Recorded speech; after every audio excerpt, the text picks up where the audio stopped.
UP की योगी सरकार mafia और डॉन को लेकर सख्त है। यूपी से माफिया राज खत्म करने के लिए ताबड़तोड़ एक्शन सरकार कर रही। गिरोह चलाने वाले माफियाओं को जेल भेजने के साथ ही उनकी चल संपत्ति पर हथौड़ा चला रही है। पूर्वांचल के सबसे बड़े माफिया के रूप में साम्राज्य चलाने वाले मुख्तार अंसारी की 2 बिल्डिंग पर बुलडोजर चलाया गया है। वहीं अतीक अहमद की संपत्ति भी कुर्की गई है।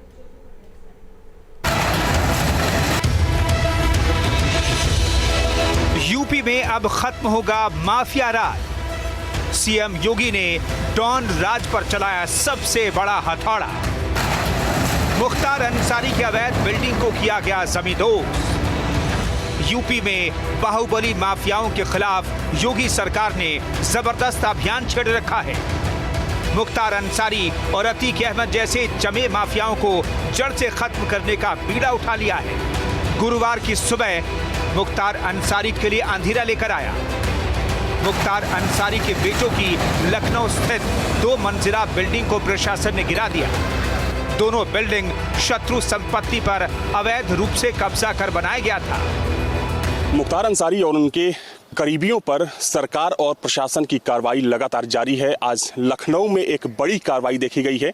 लखनऊ के डालीबाग इलाके में प्रशासन की तरफ से मुख्तार अंसारी के अवैध कब्जे पर बुलडोजर चलाया गया है। ये तस्वीर आप देख सकते हैं कि डालीबाग का ये जो खाली प्लॉट था, इस खाली प्लॉट में 2 बिल्डिंगें बनी थी। भारी पुलिस बलों की यहाँ पर तैनाती की गई, कई जेसीबी मशीनें और बुलडोजर यहाँ पर पहुंचे और उसके बाद इस प्लॉट में बने दोनों इमारतों को ध्वस्त कर दिया गया है।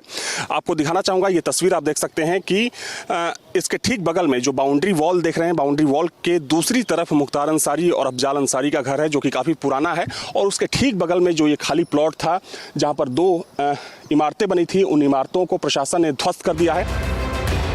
बिल्डिंग गिराने के लिए 20 से अधिक जेसीबी बुलाई गई थी, जबकि पुलिस अधिकारियों के साथ 250 से अधिक जवानों की तैनाती की गई थी। इधर प्रयागराज में बाहुबली और पूर्व सांसद अतीक अहमद पर भी यूपी सरकार ने शिकंजा कसा है।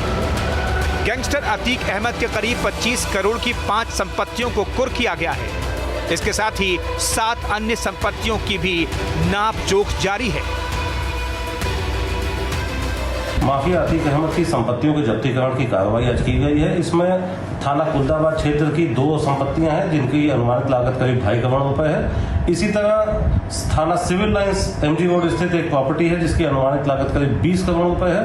थाना धूमनगंज में भी इसी तरह 2 प्रॉपर्टीज हैं, जिनका जब्तीकरण किया गया है। उनकी भी अनुमानित लागत करीब 2.5 करोड़ रुपए है। इस तरह कुल 5 संपत्तियों के जब्तीकरण की कार्रवाई आज की गई है, जिनकी कुल लागत करीब 25 करोड़ रुपए बताई जाती है। डॉन और अपराधियों पर हो रही ताबड़तोड़ एक्शन पर सियासत भी शुरू हो गई है।